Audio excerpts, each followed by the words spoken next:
The door creaks open, and you're already regretting coming. The room smells like boiled wool and something faintly metallic.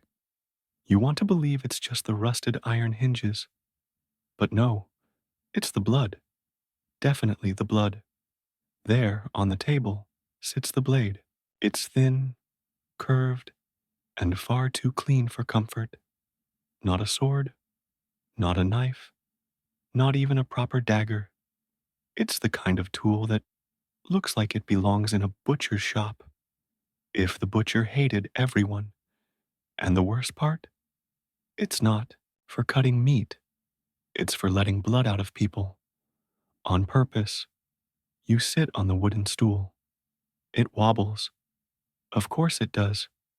You're told to stay calm, but staying calm is a luxury reserved for people not about to be bled like a pig on market day. The barber surgeon, because apparently that's a thing now, is already tying a leather strap around your arm. He hums, cheerfully, which feels a bit rude, considering what's about to happen. He picks up the blade. You look away. It's better that way. If you don't look, maybe it won't hurt. It does. Back then, people thought blood was the problem. Too much of it, or the wrong kind, or it had wandered to the wrong place, like an unwelcome dinner guest clogging up your liver. So they bled you. Fever, blood, sadness, definitely blood. Bad dreams? The blood again? Your body was basically a river with feelings, and the only way to fix it was to drain it. With that curved little blade, the one that glinted even in candlelight. You're not the first. You won't be the last. Yesterday, old Matthew came in coughing like a broken bellows. They drained him. Twice. He's quieter now. Permanently. Last week, a young girl with freckles came in crying from a toothache. Bled. Tooth still hurt. Now she just walks slower. Sometimes they use the blade behind the ears. Sometimes the ankle. But the arm is the classic. You can roll up your sleeve, stick out your limb like a roast on display, and hope they stop before the stars start swimming in your eyes. The blood goes into a bowl. They weigh it like it's soup. 3 ounces today, says the barber surgeon. He sounds pleased. That's a good amount, apparently. You're just wondering if you still have knees. They feel distant, like someone else's problem. You're handed a damp cloth and a piece of hard bread. The kind of bread that feels more like a punishment than a snack. Rest, they say. You'll feel better. You won't. In your village, the blade is used more than firewood. It's brought out for headaches, backaches, grief, gas, a stubbed toe, a husband who won't stop sneezing. Some say it clears the mind. Others just pass out and don't remember anything at all. No one questions the blade. It's tradition. It's medicine. It's terrifying. You've seen the old man's ledger, a tally of bleedings per month. April was busy. There was a thunderstorm. A cow gave birth sideways. 3 people had nightmares about wolves. Blade, blade, blade. The room has no windows, just one flickering candle, and walls the color of moldy cheese. The chair squeaks with every movement. There's a bucket in the corner. Don't ask what's in it. The air is thick. You breathe it in and feel like you've swallowed damp wool and ancient fear. You think about leaving, but leaving means disrespect. And disrespecting the blade, that's like cursing the village elder's goat. It just isn't done. So you stay. Back when scholars still argued about whether the moon caused nosebleeds. They also believed your body was ruled by humors, not funny ones. Black bile, yellow bile, phlegm, and of course blood. Too sad? Too hot? Too sluggish? Blade. Because clearly, the problem isn't poverty or fleas or your roof collapsing in the rain. No, it's your blood being too enthusiastic. So out it goes. Sometimes they use leeches, but leeches are expensive and squishy and have opinions about where they bite. The blade, though, always ready, always sharp, always judgmental. You've seen it hanging on the wall like a prized possession next to the shears, the scissors, and a painting of Saint Sebastian, who, ironically, bled a lot. You wonder if Saint Sebastian ever said no thank you to the blade. Probably not. They say you'll sleep better tonight, that your sadness will lift like morning fog, that your legs will ache less, that your lungs will expand like bellows newly oiled. They say these things with the calm certainty of people who won't be bled today. Back in your cottage, you lie on your straw mattress. The bandage itches. Your arm throbs. There's a smear of blood on your sleeve you hadn't noticed before. You hear the owls hoot, the wind whistle, the fire crackle softly. You are drained, in every sense. But maybe, just maybe, your headache is gone, or maybe you're too tired to care. In the morning, you'll wake up dizzy. You'll eat porridge that tastes faintly of ash. You'll sweep the hearth and patch your leaking roof and wonder when the blade will visit again, because it always does. It waits on the wall, patient, curious, ready to help. And if it doesn't help, well, at least they tried. It wasn't healing. Not really, but it was a ritual, a belief, a hope dressed in iron and edge. It wasn't comfort, but it was life, and somehow it was enough. You're sitting on a wooden bench that smells like cabbage and fear. Across the room, a man in a soot-stained apron holds something that looks like a medieval torture device. Because it is. He smiles. You do not. It won't hurt. He says. You nod. But you're already sweating because you've just been introduced to the tongue clamp. Let's rewind. It started with a sore throat, a small one, barely worth mentioning, maybe from the smoke, or shouting at the neighbor's goat. Who knows? But someone overheard you cough. Once. Loudly. Next thing you know, you're here, in the clinic, which is really just the back room of the bakery, because bread isn't the only thing being handled roughly in this village. And now, the doctor, who's also the town's tanner, dentist, and unofficial rat catcher, is holding a two-pronged metal stick. It's cold, heavy, and it's coming for your mouth. He tells you to open wide. You hesitate, so he says it again, slower, like maybe the problem is you didn't understand the request to unhinge your jaw like a tired snake. You say, ah, big mistake, because now he's wedging that cold, flat clamp under your tongue, like he's prying the lid off a stubborn jar. You gag. That's normal, he says. You cry a little. That's also normal. The tongue clamp is designed to hold your tongue still, which sounds polite, but feels more like an iron handshake you didn't agree to. It's got tiny teeth, not sharp enough to cut, but just sharp enough to make your tongue question every decision it's ever made. Once clamped, your tongue swells up like it's protesting the entire situation, which, to be fair, it is. But don't worry, you're told this is all for your health because apparently your tongue might be overheated or too wet or moving suspiciously. No one's quite sure, but better safe than sorry. You sit there, drooling like a toddler after a bread fight, while he inspects your tonsils with a candle and a level of interest usually reserved for gold coins and pig births. The clamp stays on for minutes. He mutters about humors and imbalances and tongue misbehavior.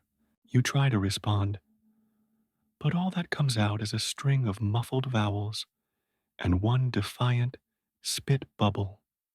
You wonder if this is how knights felt before battle, terrified, confused, and full of regrets. Let's talk about the history, just for a second. Back then, people were afraid of tongues. Yes, tongues. Too long, too short, too bumpy, too smooth. Your tongue could betray your entire personality, or worse, your sins. Some healers believed an unruly tongue led to unruly thoughts, or unruly daughters. Both needed correction. Enter the clamp, a simple, brutal device used in oral examinations, discipline, or sometimes just for being too loud in church. They were used on the sick, the skeptical, and occasionally the chatty. If you asked too many questions, they might not answer. They might just bring out the clamp. Back in your chair, your tongue feels like it's been on a pilgrimage, a painful public one. You're handed a cup of water. You try to drink. Most of it ends up on your shirt.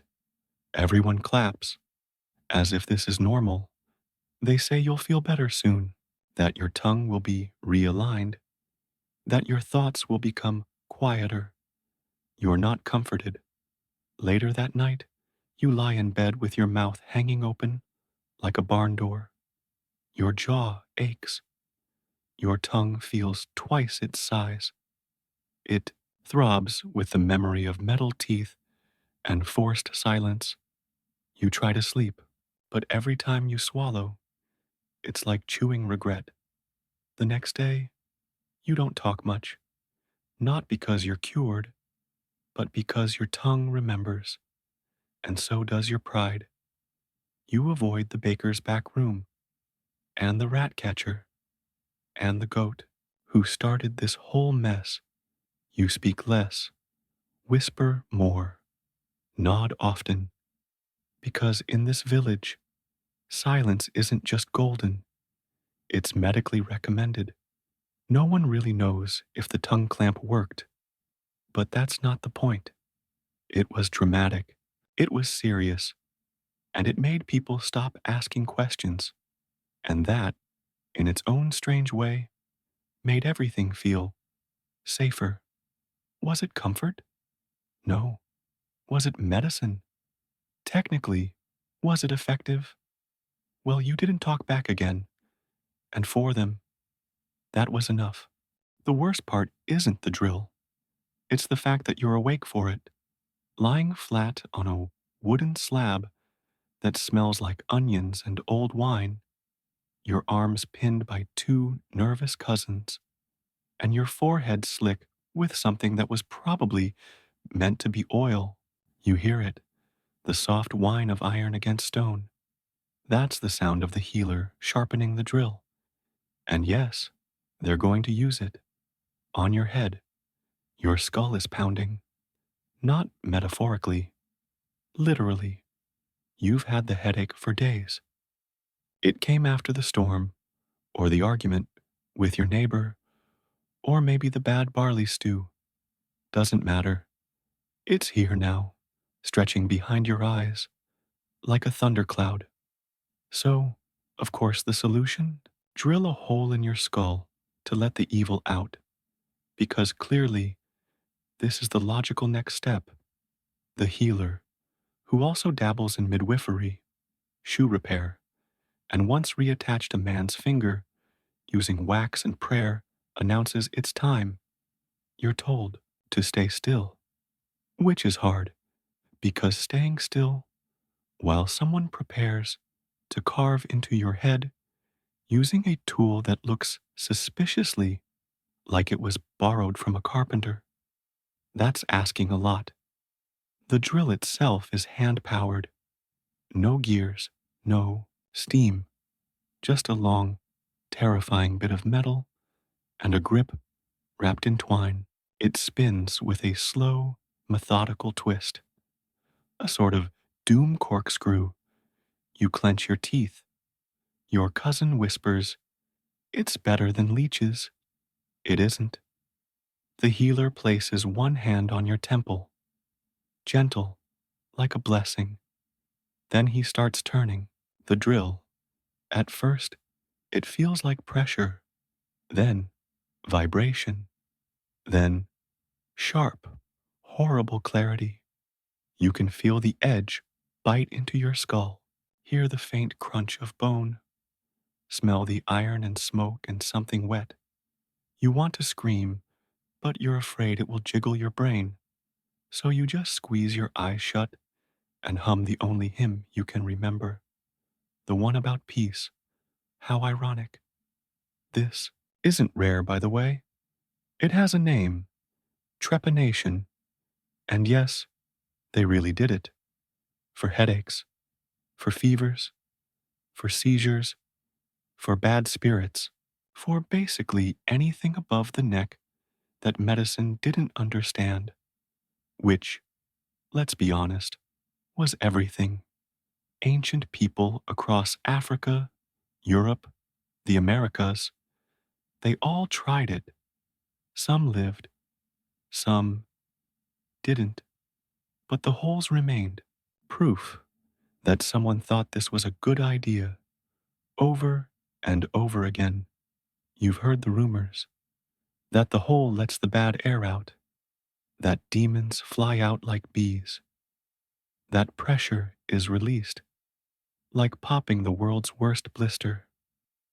Some say it works, others just lose vision in one eye and become a little different.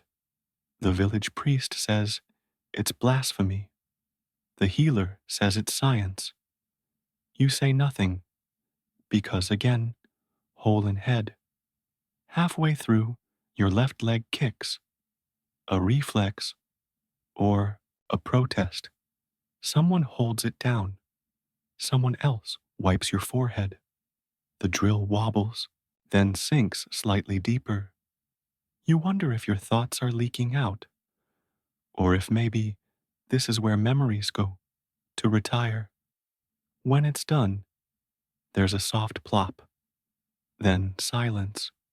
You lie there, feeling lightheaded, which is either a good sign or a very bad one.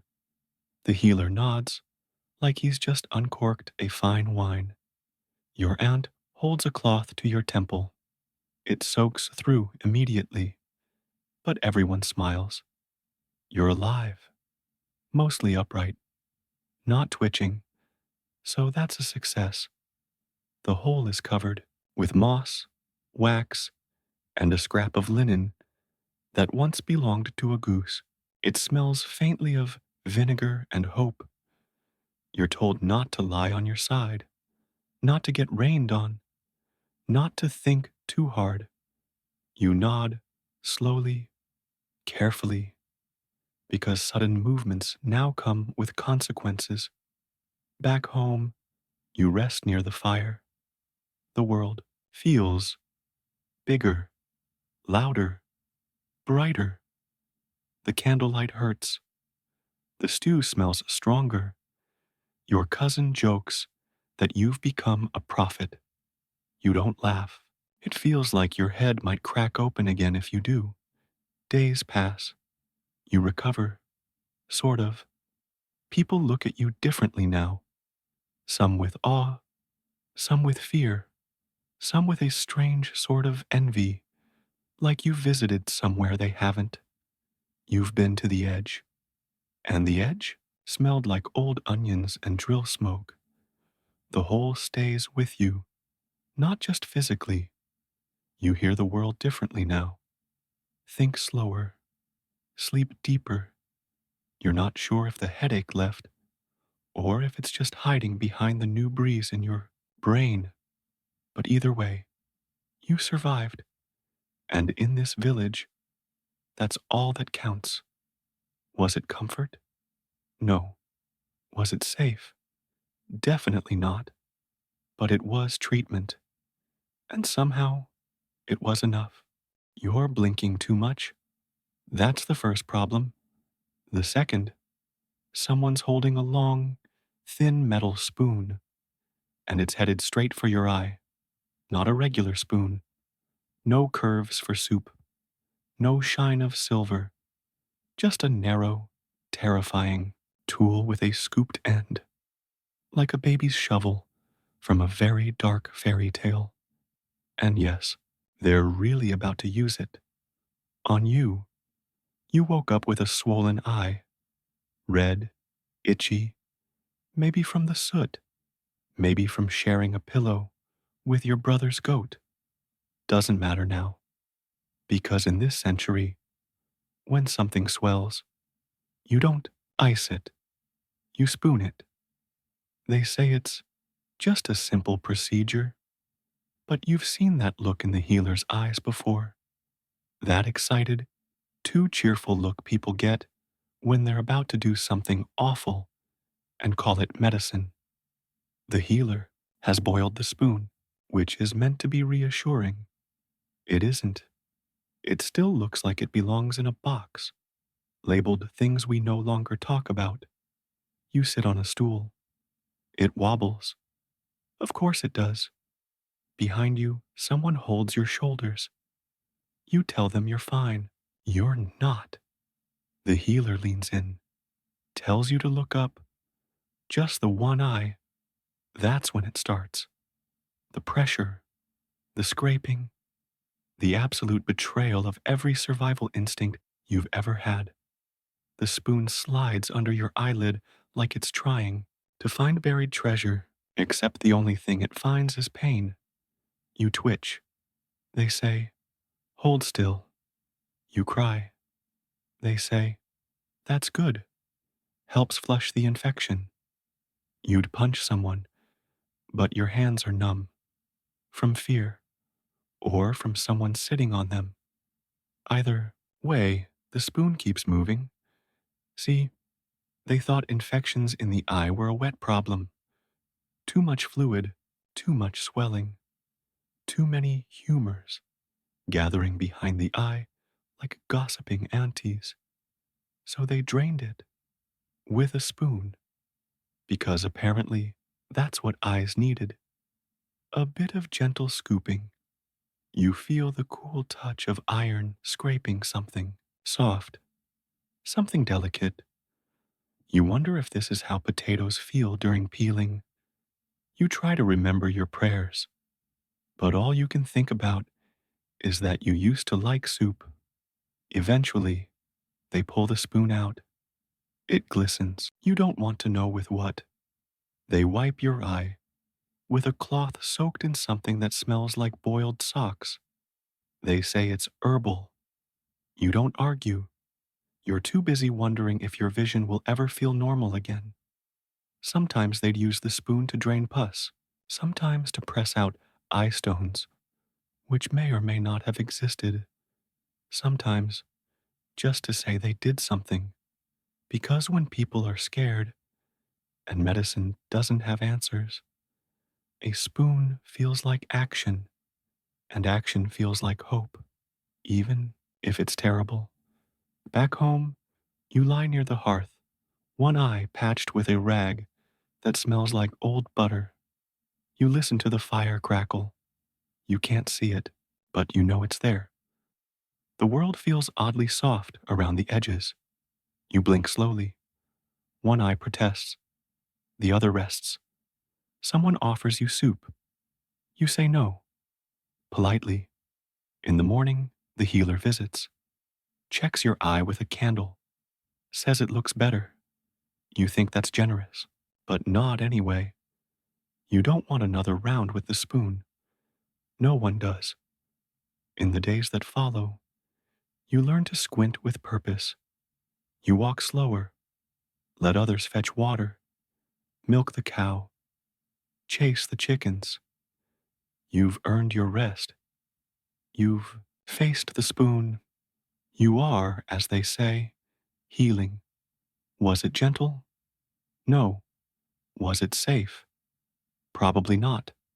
But it was care, in the only way they knew how. And somehow, for now, it was enough. You're sitting on a bench that smells like garlic, goat, and last winter's panic. The healer stands in front of you, holding what looks like a blacksmith's mistake, a tiny metal clamp, curved like a wishbone and cold enough to sting just from looking at it. You ask what it's for. They smile and say, "Your nose." You don't smile back. You've had a nosebleed for 3 days. That's what started this.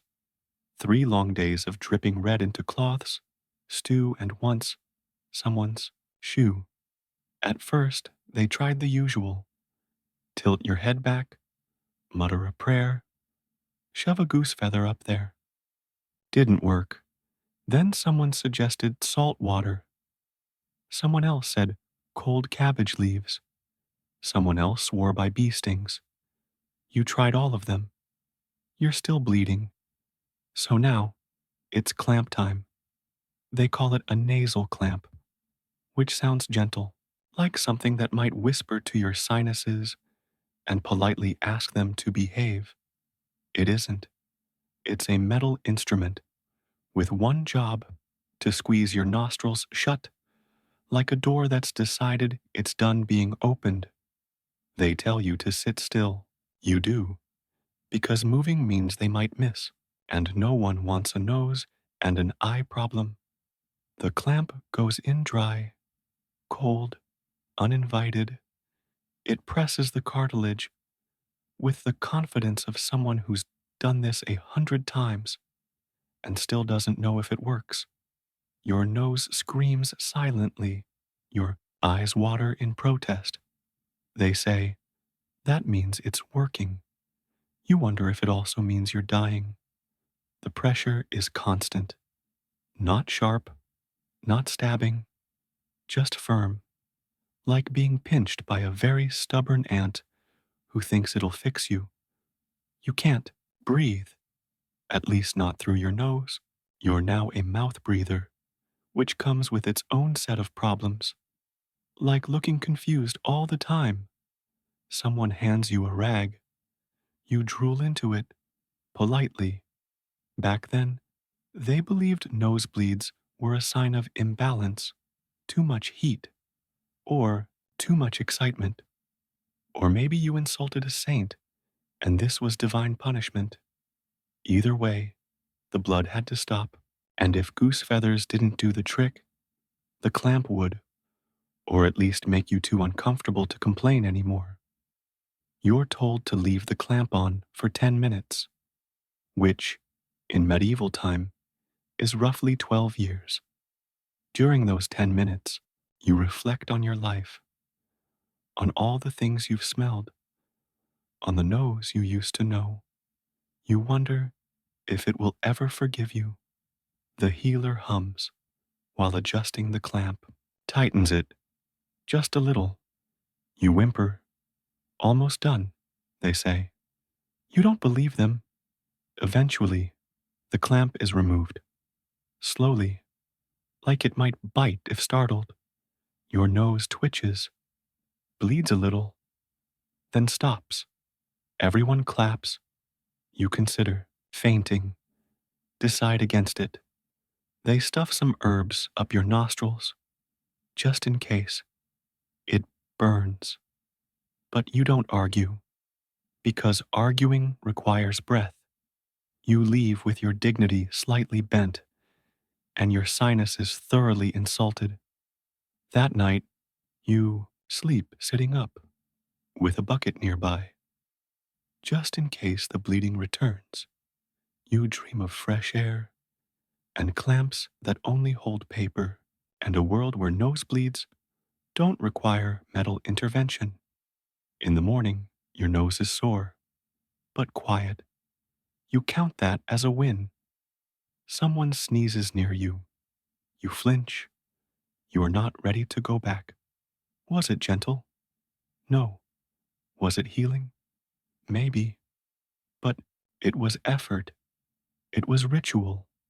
It was something, and for now, in a world of uncertainty and bleeding faces, that was enough. You wake up dizzy, not metaphorically. The walls actually tilt when you blink too fast. You mention this to your aunt. She nods solemnly and sends someone to fetch the doctor. You expect a man with herbs or advice, maybe a calming tea. Instead, you get a bucket of leeches. Yes, leeches. They arrive in a pouch that sloshes. The doctor, a man whose breath smells like old apples and regret, smiles like he's about to perform a miracle. Too much blood, he says confidently, as if your entire body is just a badly managed wine barrel. Leeches will balance you. You want to ask how exactly, but that's not done. Questioning a doctor is like arguing with a storm, loud, pointless, and ends with you wet and unhappy. So you nod, and they begin.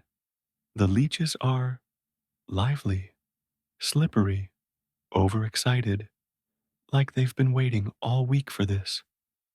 One goes on your arm, another near your neck. One, and you're still angry about this, on your ankle. They attach themselves greedily, no hesitation. You flinch. They say, "That's good." You start sweating. They say, "That's better." You ask if this is normal. They smile wider. "That's not comforting. This wasn't rare, by the way. In medieval medicine, more blood, more problems. And the solution was always remove the blood. Bad mood. Blood. Sore throat. Blood. Jealous of your neighbor's turnips. You guessed it. Doctors believed your body was a soup of four humors. Blood just happened to be the loudest. So naturally, it got evicted first. And leeches, they were the landlords. You lie back on the bench, arms out like a sacrifice, trying not to think about the soft, squelching sounds. The leeches swell. They start small, like wet commas, but soon they look like bloated sausages, full of secrets. You gag. Someone fans you. A leech falls off, drunk on your misery. Another clings tighter. You stare at the ceiling and think about cheese, anything but this. People swore by it. Kings, monks, midwives. They all believed leeches could cure anything from fevers to curses. There were even leech specialists, men who collected them from swamps at dawn and sold them like potions. They'd whisper, "This one's good for melancholy," as if sadness had a flavor. After 20 minutes, they remove the leeches. Some are so full they can't move. They plop them into a bowl with a sound you'll never forget. You sit up, lightheaded, pale. You feel like a deflated pig's bladder.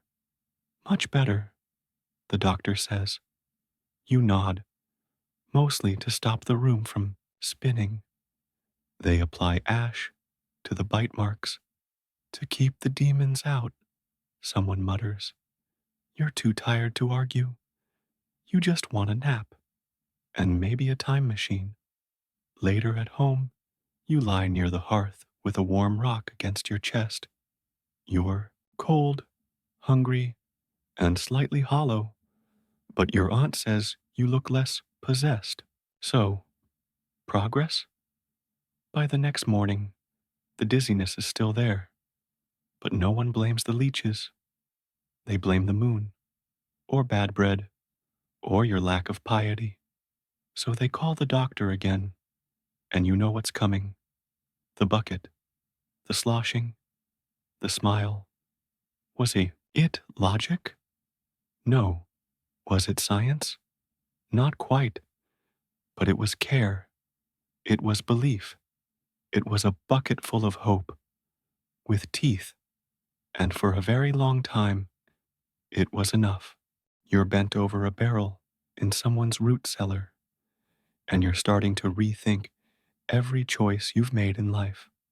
There's a breeze coming through the floorboards, a strong smell of turnips, and behind you stands the town physician, grinning, holding a brass enema syringe, roughly the size of a fireplace poker. He calls it a cleansing instrument. You call it a threat to your dignity. You'd been feeling sluggish, bloated, maybe from too much barley porridge or that suspicious goat cheese. So someone suggested a flush, not a bath, not tea, an enema. Because apparently, back in the old days, if you had a headache, a cough, or a particularly bad dream, the problem was probably hiding in your bowels. The syringe is terrifying, long, thick, cold, and far too mechanical for something that's going inside you. It's made of metal, brass maybe, with a carved wooden handle that someone once tried to make decorative, which honestly feels worse. It creaks when the doctor pulls the plunger back, like an old door, or a warning. You try to stand up. You're told to relax. You don't. They pour in warm broth, or wine, or a strange mix of herbs and mystery water that smells faintly like boiled socks and lavender. You'll feel lighter, they promise. You'll feel violated, your body replies. They insert the tip with the grace of a blacksmith late for supper. You gasp. They nod, satisfied. The liquid rushes in, and suddenly you understand what true urgency feels like. Your stomach gurgles loudly, your toes curl, your dignity leaves the building. They tell you to hold it in. You try. Oh, how you try. But time is a cruel enemy, and gravity has opinions. You bolt outside, pants in one hand, a prayer on your lips. You make it behind the pig pen. Barely. The sound is unforgettable. The pigs look concerned. You do not make eye contact. This wasn't a one-time horror. By the way, in medieval and early modern Europe, enemas were a daily ritual for the very rich. Some kings had royal enema chairs with velvet cushions and servants. For the rest of us, just a cold root cellar, a judgmental goat, and a syringe that could double as a battering ram. Enemas were believed to balance the body's humors, flush out bad spirits, cure lethargy, anger, and even indecision. If your child was moody, enema. Wife too quiet, enema. Father-in-law complaining about the weather again, enema. The answer was always the same. Forcefully irrigate the truth out of them. Later, you return home, lightheaded, sweaty, emotionally changed. You lie on your straw mattress, a faint breeze on your now thoroughly humble backside.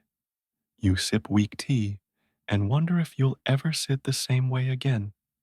You hear the doctor tell your aunt it went very well. He's polishing the syringe like a proud artist. You make a mental note. Next time, just live with the bloating. Was it gentle? No. Was it necessary? Debatable. Was it unforgettable? Tragically, yes, but it was healing in the most explosive way imaginable. And somehow, for them, it was enough. You're sitting on a stool in a cold stone room, trousers rolled up, knees exposed to the elements and to fate. Across from you stands the town doctor, or possibly the town blacksmith, depending on the day, holding what looks like a hammer. Not a medical hammer, not a soft little reflex tapper, a real hammer with a wooden handle and an iron head that's seen too many winters and maybe a few fights, and it's coming toward your knees. It started with a limp, not even a dramatic one, just a little drag in your left leg, maybe from stepping on a frozen beet, maybe from age, maybe from sleeping wrong on a pile of firewood. You weren't worried, but your neighbor was. She said it was blocked energy, or a bad wind, or demons in your kneecap. Either way, the solution was obvious: impact therapy, or in plain terms, hit it until something changes. The doctor, let's call him Edwin, because that's what people shout when he drops things, says to relax the leg. You try, but it's hard to relax when someone's winding up like they're about to start a medieval drum solo on your kneecap. He taps it once, lightly, testing, then again harder, then bam, like he's trying to convince your knee to confess to a crime. Your leg jerks. Reflex, they say. Progress, they claim. You call it revenge. See, back then, joints were mysterious things. Creaky knees must be stiffness of the spirit. Swollen joints. Too much phlegm, clearly. No bending. Obviously, the humor of mobility had packed its bags and moved on. So doctors turned to percussion. They believed striking the joint could knock things back into place, free stuck energy, or scare the stiffness out. Literally, you want to say it's helping, but right now, your entire leg feels like it's vibrating. The doctor mumbles something about nerve awakening. You think you preferred the limp. Sometimes, if the hammer didn't work, they'd try fire, or leeches, or wrapping your knees in warm cow dung and rosemary. But the hammer was the classic: fast, cheap, loud, and hard to argue with. He hits the other knee just to keep it balanced. This one jerks too and hits the bench leg. Now he's limping. You feel guilty, but also a little satisfied. After a few rounds of whack, flinch, mumble, the doctor sits back and says, "There, much better. You can't feel your toes." "But sure, better." He wraps your knees in wool, soaked in vinegar and herbs. Says to keep it on for 3 days. Avoid dancing. You nod, as if you were ever going to dance again. That night, you lie by the fire, legs throbbing like drums after a festival. You dream of hammers, of knees, of running through a field without fearing a flying mallet. You wake up sore, but somehow the seed limp is less, or maybe your brain is too tired to notice. In the days that follow, the villagers ask how it went. You say, "Well, I'm walking," and they all nod, impressed, because survival, success. Was it gentle? No. Was it precise? Not even close. Was it effective? In its own, slightly brutal way? Maybe. It wasn't nails they hammered. It was hope and knees. And for a time, that was enough. You're lying on a straw mat that smells like smoke, sweat, and betrayal. In the corner of the room, a rod is heating in the fire. glowing orange, like a small, furious sun attached to a stick. You try to sit up. Someone gently pushes you back, down, and says, "Don't move. You'll make it worse." Worse than being branded like a criminal cow? Doubtful. But you lie still, because that rod is for you. The pain in your side started 2 days ago. Sharp, sudden, the kind of pain that makes you lean to one side and start whispering your will to the nearest goat. Could be a pulled muscle, could be your spleen, could be witchcraft. No one knows. But the doctor? He has an answer, and it involves fire. They call it cautery. Sounds official, almost elegant, until you realize it's a fancy word for burning you on purpose to heal you, allegedly, because nothing says relief like sizzling flesh. The doctor pulls the rod from the fire. It hisses as it passes through the air. You can smell it before it touches your skin. The heat, the iron, the incoming doom. Someone near you whispers a prayer. Someone else throws up. The doctor squints at your side like a painter assessing a canvas. Then, without warning, presses the rod against your skin. The sound is unforgettable. A sharp, wet sizzle, like meat falling onto a hot pan. Except it's you. You scream. Or maybe just open your mouth and let sound fall out.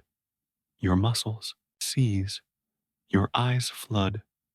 Your soul briefly considers leaving the building. But it doesn't last long.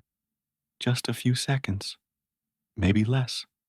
Then it's over, and your body is shaking like a leaf that's been yelled at. They say the burn drives out the bad humors, that the heat scares away the spirits causing your illness, or that it shuts down the pain, which is sort of true. You definitely can't feel anything anymore because your nerves have packed up and gone home. Historically, they used cautery for everything. Swelling? Burn it. Joint pain? Burn it. Toothache? Burn your jaw. Melancholy? Guess what? More fire. Because if you couldn't cure it with herbs or leeches, you brought the heat. Some rods were straight, others curved. Some had symbols at the end, like stars or crosses, as if branding pain with shapes made it more meaningful. They'd heat them in the hearth, then apply them to the body with the confidence of a man who's never tried his own medicine. And the patient, well, you got a story and a scar, and sometimes a little relief. Back in your bed, someone applies a salve to the burn. It's made of pig fat, mint, and hope. You smell like a roasted feast, but worse. You try to sleep, but your body is buzzing, half in pain, half in disbelief. Someone says, "You're lucky that your soul stayed in." You're not sure it did. In the morning, the pain is different. Not gone, just transformed. Your side is stiff. Your spirit is quiet. People say your skin looks cleaner, that the sickness is gone. You're not so sure, but at least you're breathing. Mostly, the scar will stay forever. A memory, a warning, a badge of survival. Because in this village, if it burns, it must be working. Was it gentle? No. Was it necessary? Who knows? Was it unforgettable? Deeply, tragically, yes. They didn't just treat pain, they cooked it. And for some reason, that was enough. You're sitting on a table, not a clean table, not even a flat one, just a plank of wood propped up by crates in what may or may not have once been a barn. Your leg is the problem. Well, part of it. The blackened bit, the swollen bit, the not feeling anymore bit. That's the bit they want to remove. And by they, we mean the doctor, who just walked in carrying a leather bag that jingles like a haunted toolbox. This, dear listener, is the portable amputation kit. The doctor lays it out gently, like he's unwrapping fine silverware. But instead of forks, there's a rusty saw, a pair of terrifying shears, a bone scraper, and, for some reason, a small wooden mallet. It's the medical version of a carpenter's worst dream. And it travels, because when half your patients are hobbling through battlefields or farms with moldy wounds and zero options, you go to them. You're told it'll be quick. You're told you won't feel much. Both are lies. There's no anesthesia, just strong wine, or a leather strap to bite, or if you're lucky, both. You drink, you bite, you try not to look at the saw. It's not the clean kind. It's the jagged, muscle-tearing, rhythmically squeaking kind. The kind that saws both wood and people, sometimes on the same day. Two men hold your shoulders. One holds your leg. The doctor mutters something about speed and confidence. And then it begins. The saw digs in like it has something to prove. You feel everything. The skin, the muscle, the screaming of nerves you didn't know you had. You leave your body, briefly. When you come back, your leg is still screaming, but it's shorter now. They sprinkle sawdust over the wound. Yes, sawdust. To soak up the blood, to dry it out, to stop it from looking like someone just butchered a deer on the floor. It clings to everything. Your skin, your breath, your pride. The doctor presses a hot iron to the end. Cauterizing, they call it. Sealing. You call it being set on fire. You wake up later, wrapped in cloth that used to be curtains. The air smells like blood, sweat, and very bad decisions. Your leg is gone, but you're alive. And in this time, that's not just good news. That's miraculous. The portable kit is packed back up, tools wiped on someone's apron. The doctor's off to the next barn, next village, next unlucky limb. He'll do this again by sunset. These kits were common, every battlefield, every wagon, every plague-ridden outpost. The tools were durable, the results less so.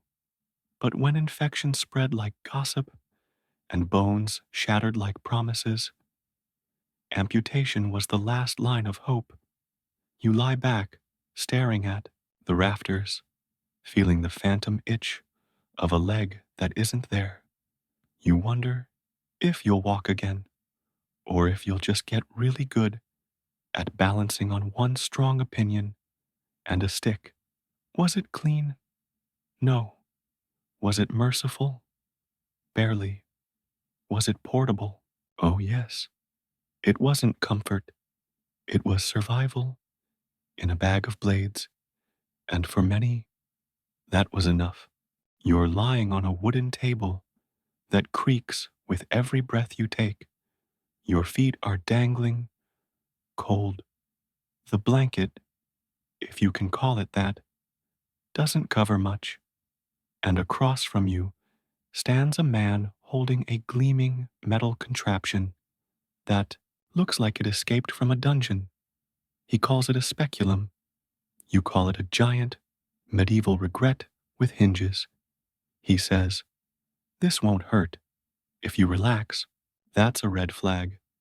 So is the fact that the tool in his hand looks like the offspring of a duck's beak and a blacksmith's tongs, long, cold, and designed to open you. You're not sick exactly, but your belly's been acting strange, cramping, swelling, or maybe someone thinks you're possessed again, so they send you to the healer, who, of course, brings out the device. Not herbs, not questions, not a warm cup of anything, just this. The speculum is made of iron, sometimes brass, rarely cleaned. It has a crank, an actual crank. Once inserted, it slowly turned to pry things open, not metaphorically, literally. The crank clicks, and so does your trust in humanity. You bite your lip, clench your fists, try to imagine you're somewhere else, anywhere else. But the scraping metal and the shifting pressure make that difficult. The healer peers in with a candle and the enthusiasm of someone inspecting a wine barrel. He nods, frowns, makes a sound, says something vague like, hmm. You want to scream, say words, but you don't because the speculum is still inside. Historically, this was considered progress, a breakthrough in women's health, a tool to examine what had once been mysterious, feared, or flat out ignored, but also a tool made by people who seem to think cold metal and dignity don't belong in the same room. The earliest versions were enormous, clunky, heavy. Some had screws, others had levers. All had zero comfort settings. Doctors used them for childbirth, hysteria, and general curiosity, because apparently, if you didn't understand something, the best solution was to force it open and stare inside. When he finally removes the device, it scrapes slightly. You flinch. He says, all done. Like this was a nice little tea ceremony. You try to sit up. The world tilts. Someone hands you a cloth. You wish it were thicker. You're told to rest, drink water, maybe say a prayer. Not for healing, just for your soul. Later, you sit by the hearth, wrapped in too many blankets and not enough explanations. The fire crackles. You stare into it and think, they meant well, probably, but meaning well doesn't erase the memory of cold iron and clicking cranks. No one talks about it, not in the open, not with full sentences, just a knowing glance, a nod, a half joke that isn't really funny because everyone knows. Once you've met the speculum, you don't forget it. Was it gentle? Absolutely not. Was it scientific? Sort of. Was it respectful? Let's not pretend. It was a tool, a loud one, and for centuries, they swore it was enough. You're sitting on a stool made for someone smaller and luckier. There's straw under your feet, a bowl of something steaming on the hearth, and in front of you, the village barber surgeon is holding a device that looks like it belongs in a toolbox, not a mouth. He calls it a tooth key, but it doesn't unlock anything unless you count pain. You tried to ignore the tooth. You really did. For days, it throbbed. At night, it howled. You chewed on the opposite side, swished ale like it was medicine, even tried chewing cloves, which only made things worse and spicy. But eventually, the swelling came, and then the fever. So now here you are, sitting in front of a man who smells like soap and blood, about to let him perform oral surgery with something that looks like a door handle attached to a meat hook. The tooth key is exactly what it sounds like, a long metal shaft with a twisted claw at the end and a chunky crossbar for turning. Yes, turning, like a key in a lock, except instead of wood or metal, it's your tooth and your jaw and possibly your soul. He tells you to open wide. You do, slowly, regretfully. The tool goes in cold, scrapes along your gums like it's looking for treasure. He finds the molar, the bad one, hooks the claw around it like a fisherman setting bait. Then comes the turn. The pressure builds first, then the pop. Not the satisfying kind, the kind that says something inside you has officially had enough. The tooth starts to move. So does your head. So do your tears. You grip the stool. It creaks. Someone behind you says, "Be brave." You want to say something very unbrave, but your mouth is full of iron and humiliation. The key rotates again, this time with a crack. The barber surgeon smiles, like a man unscrewing a rusty hinge. You feel the tooth rip free, along with a piece of gum, maybe a memory, possibly a small part of your will to live. He holds it up like a prize. It's covered in blood and victory. But wait, you're still not done, because the key didn't just yank the tooth, it tore part of the socket. And now your jaw is swelling like bread left too long by the fire. He packs the hole with herbs and cloth, tells you not to spit. You already are. Tooth keys were used for centuries. Europe, the colonies, anywhere someone had teeth. And bad luck. Quick, brutal, incredibly effective at removing something, sometimes even the wrong tooth. But no one cared, because once it was out, the pain stopped, or at least changed locations. You walk home with a jaw full of ash and sorrow. The bleeding slows by evening. The shaking takes longer. You try to drink soup. It burns. Everything does now. You lie near the hearth, head tilted, hoping the swelling goes down before your aunt decides to check on it with vinegar. In the days that follow, people nod at you with respect. You've faced the key. You've lost a tooth and gained a story. The pain is gone, mostly, but you'll never forget the sound of iron twisting against bone. Was it gentle? Not in the slightest. Precise? Rarely. Effective? Sort of. It didn't just pull teeth, it pulled trust, and for centuries. They called it enough. You're being led into a room that smells like sweat, damp wool, and something charred. In the center, a chair, wooden, tall backed, worn from use. It looks ordinary until you get closer. That's when you see the leather straps, the iron rings, and the burn marks. Someone whispers, "It's for healing." You don't believe them. They call it the restraint chair. But no one rests in it. You sit in it when you're hysterical, or uncooperative, or more often, just inconvenient.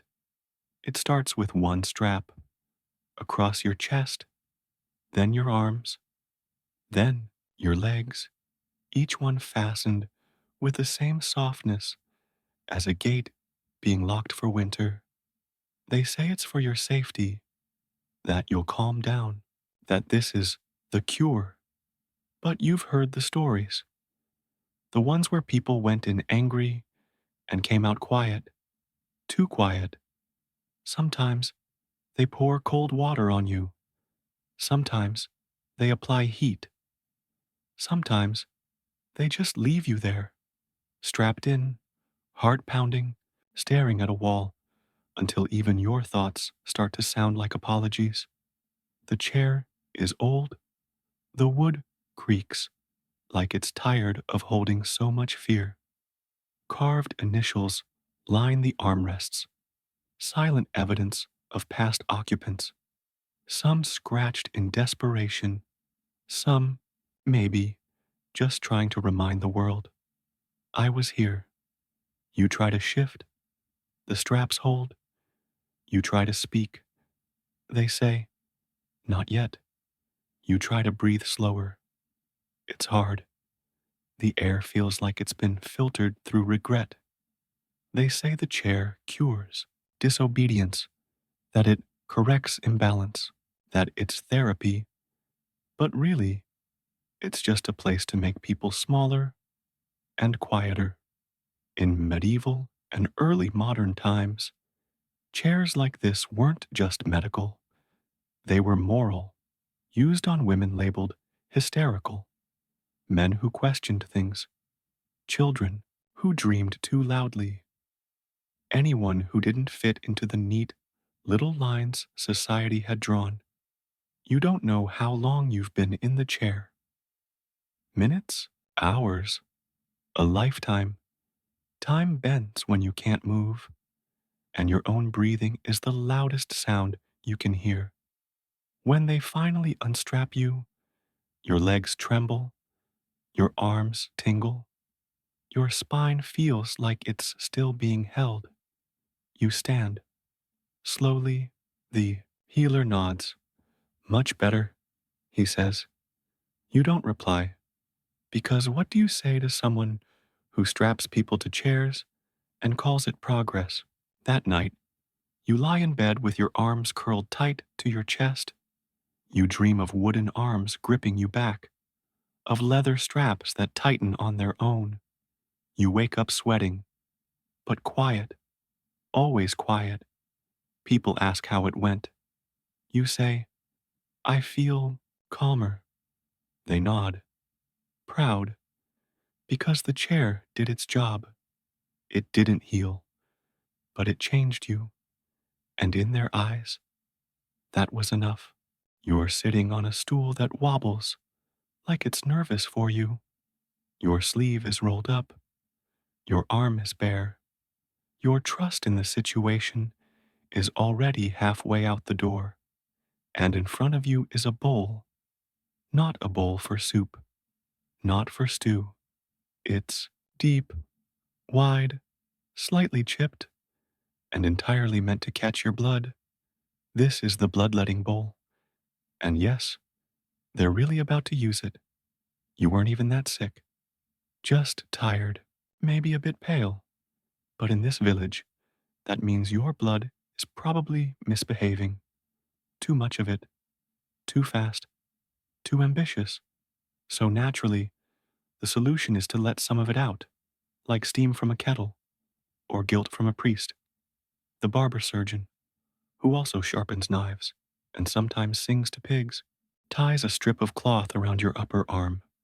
Tighter, tighter, tighter still, until your veins pop up like worms after a rain.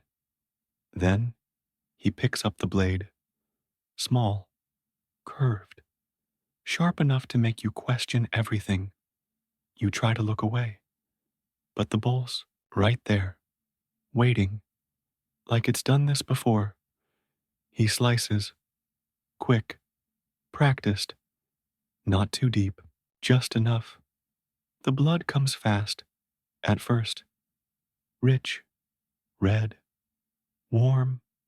It spills into the bowl with a sound that's far too cheerful, like someone pouring tea at the world's worst picnic. They say it's healing.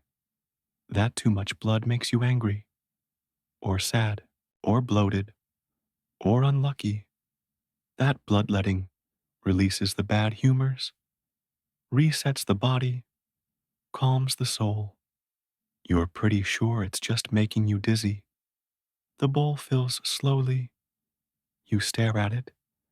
You're not sure what's worse, the bleeding or the Fact that everyone's acting like this is completely normal. Someone says, "That's a good color." You say nothing, mostly because your mouth is dry. When it reaches the line, yes, there's a line scratched into the side of the bowl like a measuring cup for misery.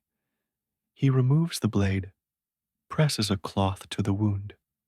You are told not to move, not to eat, not to think too hard, just rest and bleed a little slower.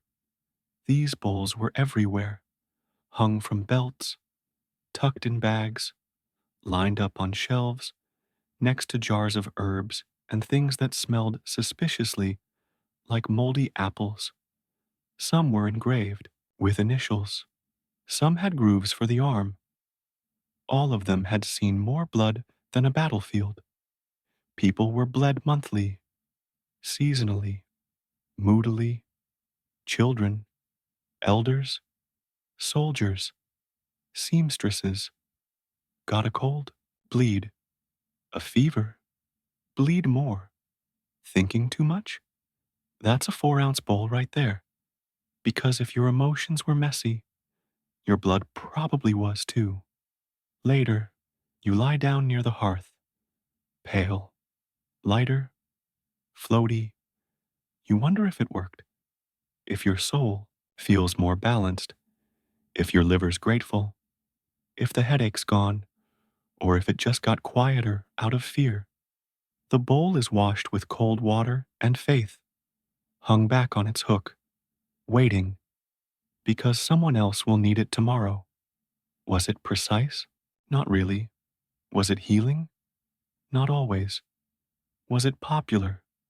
Oh, absolutely. The bloodletting bowl didn't just collect blood, it collected belief. And somehow, that was enough. You wake up with a cough, a headache, and a vague feeling that your bones might be made of wet bread. So, naturally, you hand someone a cup of your urine. They swirl it thoughtfully, hold it to the light, sniff it, and then, with great ceremony, place it beside a colorful circle painted on parchment. This, dear listener, is the urine wheel, a medieval medical masterpiece made of guesses, colors, and a deep commitment to pretending this works. The wheel is divided into segments, little slices of yellowish mystery, each one a shade, a tone, a diagnosis, ranging from healthy sunshine gold to "you're probably dying ochre." The doctor points to your sample, then to a slice that says something like burnt honey with clouded rim. He nods, wisely. You have liver heat, or a troubled soul, or you didn't pray hard enough last week. It's not clear, but your P is, and that's either very good or very bad. They believed your urine was the window to your soul, not metaphorically, literally, its color, smell, taste, yes, taste, and consistency were thought to reflect your health, your emotions, and sometimes your relationship with the moon. Doctors carried urine flasks the way nobles carried swords, proudly and with too much confidence. If your urine was white, you were cold; red, you were hot; brown, something was decaying inside you, probably your dignity. If it bubbled, gas, or demons, or both. If it smelled sweet, that might be diabetes, but they'd call it overflow of humors. If it smelled foul, well, it's medieval urine. Everything smells foul. You sit on a stool, watching your sample next to the parchment. The colors blur together: pale straw, burnt sugar, slightly greenish terror. The doctor traces a finger toward a saffron with sediment. Diagnosis: mild melancholy. Prescription: fewer turnips, more prayers, and maybe some bloodletting. Because, of course, the urine wheel wasn't just a chart, it was the chart. Medical school exams were based on it. Apprentices memorized it, and every village doctor swore by it, even if he was also the town's beekeeper. No, one questioned the science because there wasn't any. There was tradition, there were colors, and there was confidence, which, in medieval medicine, counted for a lot. You head home, clutching a scrap of advice: drink more wine, avoid heat, and stay away from loud chickens. You're still coughing, but now you feel diagnosed, which is something. That night, you lie in bed, wondering how your bladder became a source of prophecy. You dream of spinning wheels and golden jars, of doctors holding up flasks like alchemists, of your pee being more famous than you. Was it scientific? Not really. Was it comforting? Surprisingly, yes. Did it work? Occasionally, accidentally.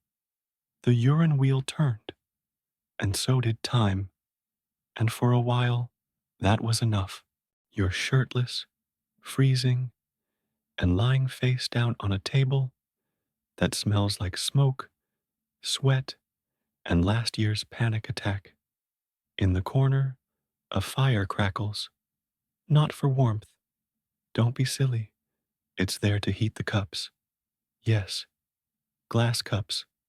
Clear, bulbous, beautiful, in a terrifying sort of way. And soon, they'll be stuck all over your back, because apparently, that's how you pull out the sickness. You told them you had a fever, mild, manageable, nothing dramatic. But now, the healer is heating glass cups over open flame, moving like an artist preparing a canvas. If that artist's medium was you ask what this will do. They say it draws out the bad blood. You ask what that means. They say, you'll feel lighter, which is code for this is going to feel like a ghost is trying to leave your spine. The first cup lands on your skin with a thud, then a sudden pull, like a hungry baby goat latching onto your shoulder blade. Then another, then 5, then 10. Each one tightens, warmer than expected, stronger than reasonable. Your skin rises beneath them, little domes of effort and regret. You try to stay still. You try not to scream. You fail. This is called cupping therapy, popular across medieval Europe, China, the Middle East, basically anywhere. Someone once said, hey, what if we vacuumed the disease out? They believed sickness was stuck just under the skin. So if you could suck it up, maybe you could suck it out. Sound logic. If you're a vacuum, the fire-heated air inside the cup cools and contracts, creating suction. And that suction drags your skin into little peaks of pain and purification. And you're just lying there, gripping the table, wondering how being burned and suctioned simultaneously became the cure for the common cold. If your back didn't bruise, they said it wasn't done right. If it bruised too fast, they said you were full of rot. If you passed out halfway through, well, clearly, the treatment was working. Some healers even added tiny cuts before the cups went on. Wet cupping, they called it. Because what's better than suctioning your skin? Suctioning your blood. You lie there for what feels like 12 winters. The healer hums. The fire crackles. The cups tug and hiss and groan. You are a human bagpipe, a balloon of medieval hope, a sacrifice to the god of questionable wellness. Finally, the cups come off, with little pops, each one leaving a perfect purplish circle behind, like a collection of bruises signed by ghosts. You sit up slowly, dizzy, light-headed, back looking like a map of regret. The healer beams. You'll feel better by morning. You already feel different, not healed, not whole, just like you survived something, which, in medieval times, was a small miracle. That night, you sleep flat on your belly, back throbbing gently with every heartbeat. You dream of teacups, of suction, of floating, of your fever rising, waving goodbye, and politely exiting through your pores. Was it gentle? Not even close. Was it effective? Sometimes. Probably by accident. Was it spiritual? Weirdly, yes, the cups didn't just pull on your skin. They pulled on belief. And for centuries, that was enough. You're lying on a wooden table that wobbles every time someone exhales too hard. The windows are shut. The air is thick with sweat, candle smoke, and that strange, sharp scent that always means someone's about to bleed.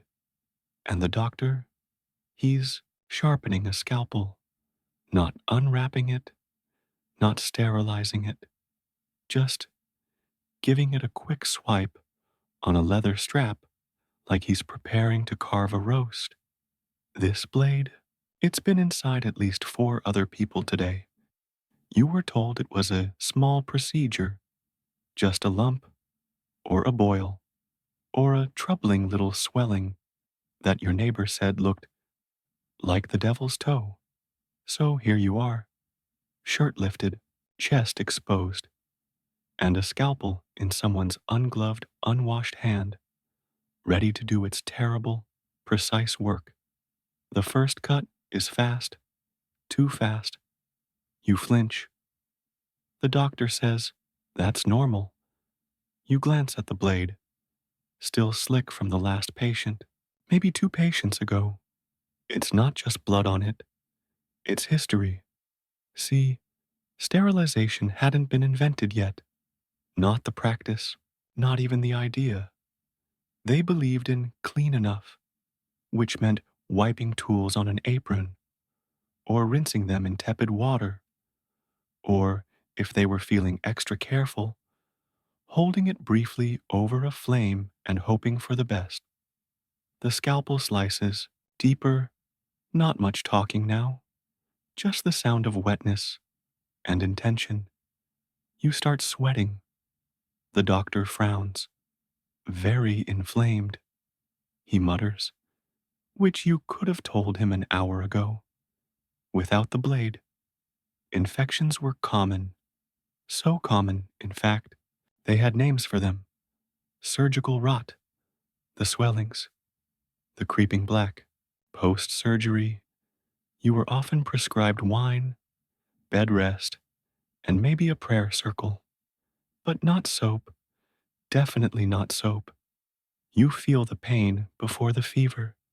It creeps in slow, a dull ache that becomes a pounding throb by nightfall. Your wound smells wrong, like spoiled meat, and regret, your aunt says, that means it's drawing out the sickness. You say it means it's festering. She calls you dramatic. By morning, your bandage is soaked. You try to stand. You see stars. Your breath rattles. Your fingers tingle. The doctor returns with the same scalpel, still unwashed, still confident. He opens the wound again to release the pressure. You scream into the mattress. He nods approvingly. You're getting better. You're not. They say wounds should ooze. That yellow means it's cleansing. That pain means it's working. That fever is a sign of healing. You wonder if they just enjoy watching people suffer politely. Eventually, if you're lucky, your body fights back. The wound closes, the fever breaks. You survive, scarred, shaky, smelling faintly of old bandages and boiled onions. If you're unlucky, the infection spreads to the blood, to the bones, to your soul. And then the priest is called before the surgeon. Scalpels were precious. They were passed down, reused, shared. Metal was expensive. Sterilization was non existent. And belief, that was infinite. You lie in bed, half asleep, tracing the scar with your finger. It's rough, uneven, a reminder of the blade, of the fever, of the fact that you made it, even when the odds and the scalpel weren't in your favor. Was it clean? No. Was it safe? Absolutely not. Was it normal? Tragically, yes. The scalpel cut more than skin. It cut into trust, into hope, into the thin veil between healing and harm. And yet, somehow, for them, it was enough. You're sick. Or maybe your neighbor is. Or maybe your entire village smells wrong and the sky feels like it's holding its breath. Either way, you hear footsteps. And then, a shape, a long black coat, leather gloves, a wide brimmed hat, and a mask. A beak, really. Pointed, pale, hollow eyed, like a bird forgot how to be a bird, and decided to become your worst nightmare instead. This is your doctor. And yes, he looks like death, because in many ways, he is. The plague doctor mask was meant to protect, at least in theory. Inside the curved beak, herbs, flowers, spices, dried oranges, vinegar soaked cloth, things that smelled strong and not like corpses, because back then they believed disease traveled through bad air. So naturally, if you shoved enough lavender up your nose, you'd be fine. The doctor walks through the street like a crow on a mission. People don't greet him, they avoid him, because when he shows up, it means someone's coughing, bleeding, swelling, and usually someone's not going to make it. The mask was part filter, part superstition, and part intimidation. It didn't stop bacteria, it didn't stop fleas, but it did make children cry and horses rear up in fear. So there's that. He carries a cane, not for walking, for pointing, to check pulses from a distance, to lift blankets, to prod bodies, or occasionally to remind people to stay back, because nothing says, trust me, I'm a healer, like smacking someone with a stick while dressed like a demonic stork, and beneath the mask, just a man, usually poorly trained, sometimes a barber, sometimes a monk, rarely a doctor in any modern sense, but paid, often handsomely, to show up and look official. The mask didn't help. People still died. The plague still spread. The beaks, filled with mint and rosemary, didn't stop the real killer. Bacteria, hiding on fleas, riding rats, climbing into homes, like uninvited guests with very sharp teeth. But people believed in the mask, believed it was armor, believed it kept the sickness out and the doctor safe. Belief was powerful, even if it wasn't effective. After the doctor leaves, the house is quiet, too quiet. Someone lights a candle, someone cries. The mask did its rounds. The sickness stayed. Later, children draw it in the dirt. A long nose, two dark eyes, a monster that visits when the air turns bad. Was it comforting? No. Was it practical? Barely. Was it terrifying? Absolutely. The plague doctor mask didn't cure disease, but it became the face of it. And somehow, through all the death, that was enough.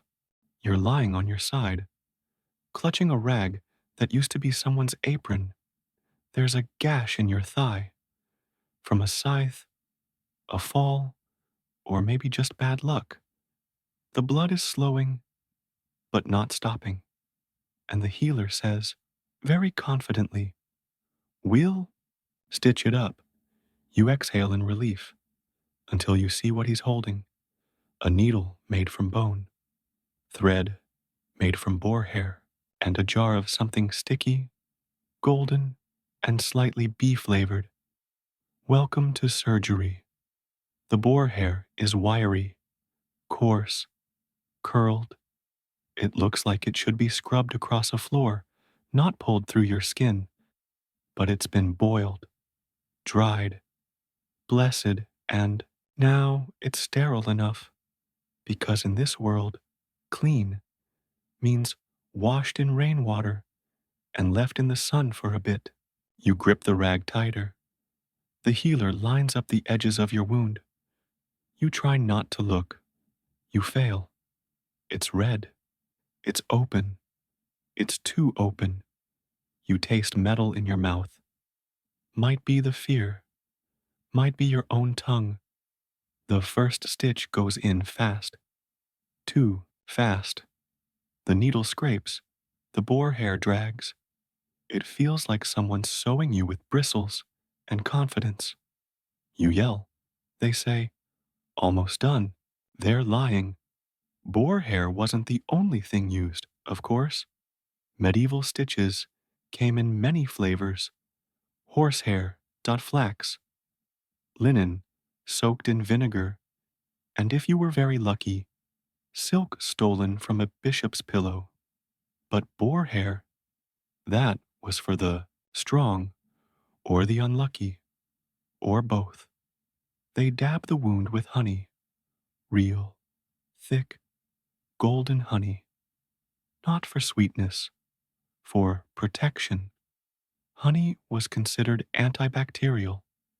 Not that they knew that word, just that wounds healed better when covered. In it also, bees were magical, obviously. So your leg is now sticky, bleeding, and held together with bristles and hope. You're told to lie still for a few days, not to bend the leg, not to remove the cloth, not to ask questions. Because the last person who questioned the stitches got opened up again for curiosity's sake. The pain is constant. The stitches itch. The wound oozes slightly. That's normal until it smells wrong. Then they'll bleed you or set it on fire. But for now, it's fine. The honey dries. The hair curls. A fly lands on your bandage. You swat it. Miss. The healer nods. Strong healing spirit, he says. You don't feel strong. You feel like a human quilt. Weeks later, the wound scabs. The stitches are removed, or fall out, or get absorbed by the body, according to local legend. No one really checks, but you're still walking, and that's enough. Was it sterile? No. Was it precise? Not even close. Was it hopeful? Absolutely. They didn't just stitch wounds. They stitched faith, boar hair, honey, and the absolute belief that bodies would probably figure it out. And somehow, that was enough.